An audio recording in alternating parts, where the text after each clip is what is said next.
Ciao, benvenuti in Grimoto Garage. In questo video vi faremo vedere quali sono le sostanziali differenze tra forcella tradizionale e forcella rovesciata. Questa adesso la mettiamo da parte e vi descrivo la forcella tradizionale.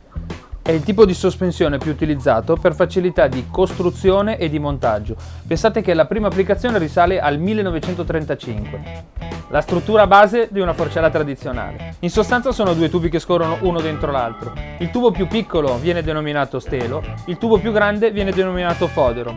Il complesso tra i due viene chiamato gambale. Sono vincolate al telaio tramite delle piastre di sterzo. Ed ora passiamo alla forcella upside down, o comunemente chiamata rovesciata. Sostanzialmente la forcella upside down è una forcella tradizionale montata al contrario. Il principale motivo è per diminuire le masse non sospese. La ruota, a differenza della forcella tradizionale, è vincolata agli steli tramite il piedino. Per chi non lo sapesse, le masse non sospese sono quei componenti che non dovrebbero subire una variazione della distanza con il suolo. Detto in altre parole, è tutto ciò che in una moto non è sostenuto dalle sospensioni.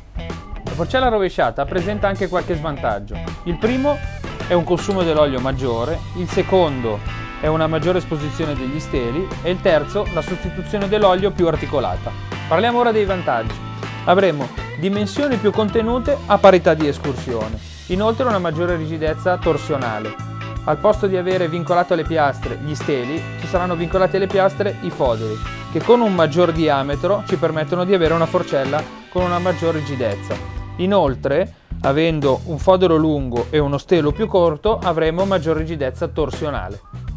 Abbiamo fatto questo confronto tra due sospensioni che sono montate su moto di serie.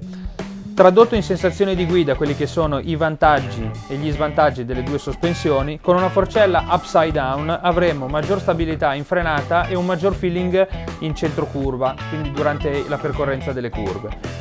Questo non vuol dire che tutte le moto che sono equipaggiate con forcelle tradizionali non ci permettono di fare le curve oppure di frenare.